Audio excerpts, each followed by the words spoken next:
Après quelques heures intenses de cours avec des ados déchaînés, quelques minutes de pause en paix sont toujours bienvenues. Sauf que la salle des profs est tout sauf un havre de paix qui permettrait de recharger ses batteries. Cris, énervement, commérage à gogo, on se croirait parfois dans une salle de classe. Et comment faire alors pour se ménager la possibilité de reprendre des forces dans un lieu comme la salle des profs? Comment faire pour toucher en soi le point absolument vivant, de pleine santé, qui nous permettra de retrouver confiance et courage pour la suite de la journée, dans un environnement qui est tout sauf un temple zen? J'ai pris la salle des profs comme exemple, mais ça pourrait être une salle d'attente bondée dans un hôpital, un aéroport, une gare, un grand magasin un samedi après-midi, le supermarché avec sa musique frelatée. Bref, vous voyez le topo. La base de la pratique, c'est de se poser, trouver une stabilité, une immobilité corporelle. Cette assise immobile permet d'être très attentif à tout ce qui se passe, en soi d'abord, et ensuite aux autres et au monde. La tentation et l'erreur ici serait de croire que la pratique serait notre refuge, un peu comme une bulle qui va nous couper de la collègue qui a du venin de serpent à la place de la salive, ou du collègue aux blagues grivoises à toute heure de la journée, ou des derniers poncifs sur les gilets jaunes. Non, la méditation n'est pas un outil pour nous couper du monde et nous enfermer dans un cocon à l'odeur de renfermé. La méditation offre une conversion du regard. Elle aiguise la curiosité. L'irritation que je sens monter et me prendre à la gorge est-elle véritablement si solide? Est-ce que je ne l'entretiens pas un peu en écoutant tout de même les conversations? Est-ce que je prends le temps de sentir ce que cela fait d'être assise sur cette chaise, dans ce fauteuil, au milieu du brouhaha? N'y a-t-il pas quelque chose de bon, de soulageant à être simplement assise? Et au-delà de tout ce que j'entends, qu'y a-t-il? Mes collègues, ceux que j'aime et ceux que j'aime moins? Mais au fond, cela fait-il vraiment une différence? Parce que dans la salle des profs, ça bouge, ça pleure, ça rigole, ça encourage, ça partage des idées, ça donne des astuces, ça soutient. C'est vivant, c'est très réel. S'asseoir et pratiquer la méditation, c'est justement ça. Apprendre à être au cœur de son existence, quelles que soient les circonstances. Il se fait que l'existence humaine amène souvent des circonstances que l'on voudrait autres. Et pourtant, ce sont celles-là qui sont les nôtres.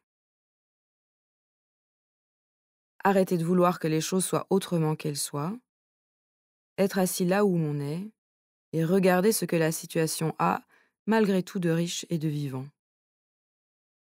Prendre le temps de se relier au corps, à son état du moment, à son esprit, plutôt que de se fermer et monter des murs entre soi et les autres. Prendre le temps aussi de bien se disposer pour mieux voir ce qu'il y a à faire. Peut-être vaudra-t-il mieux se taire tranquillement. Peut-être, au contraire, faudra-t-il intervenir pour couper une conversation qui tourne au vinaigre. Comment savoir si on est d'abord contre tout? Et si nous n'étions jamais contre d'abord? Titre du si génial livre de François Roustan. Mais si le bavardage extérieur nous énerve, qu'en est-il de notre bavardage intérieur? Voyons un peu.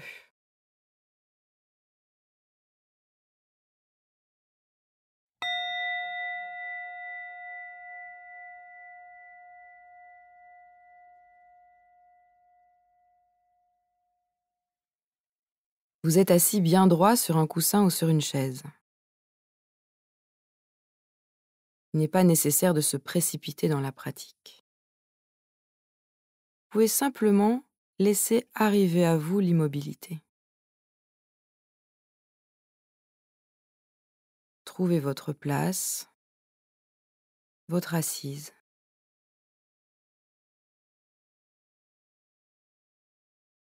Sentez comme votre corps se redresse assez naturellement.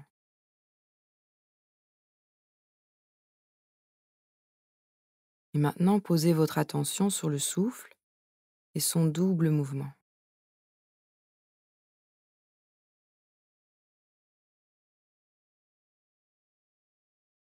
Il anime l'entièreté de votre corps, de votre être.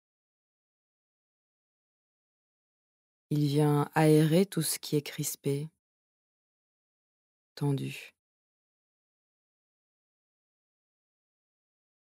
Et puis vous voilà envahi d'un bavardage incessant. Surtout, il n'y a rien à faire. Ne faites rien.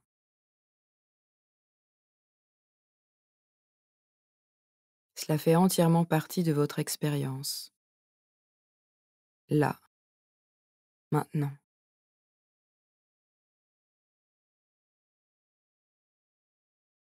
Ne jugez pas la qualité des pensées. N'évaluez pas la vitesse à laquelle elles passent. Simplement regardez avec curiosité.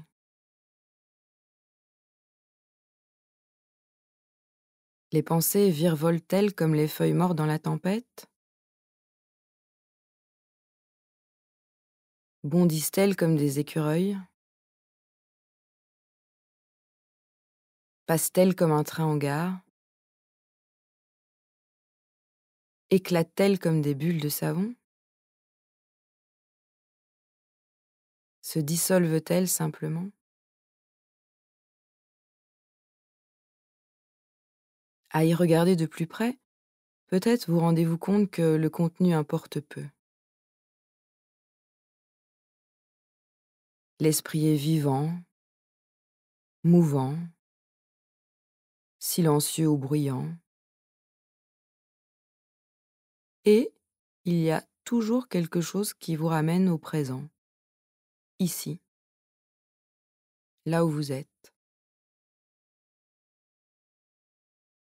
Quelque chose qui vous ramène au corps.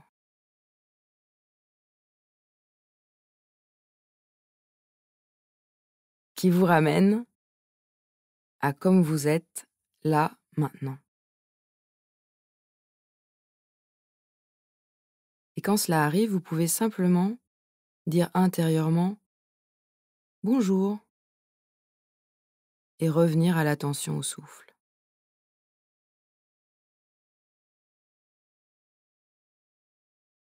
Suivez à nouveau l'inspire,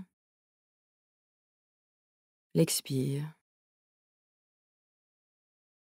C'est simple et concret.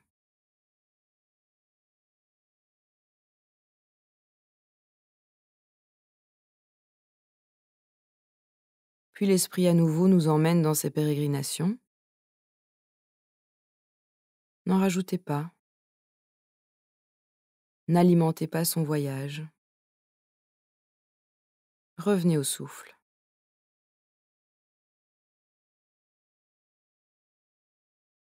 Il y a des pensées,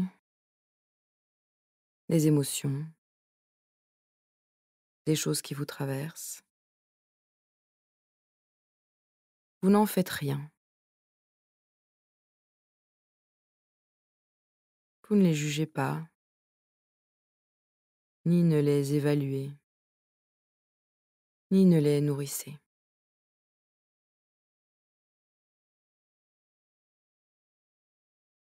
Vous revenez simplement au souffle, à ce point tangible.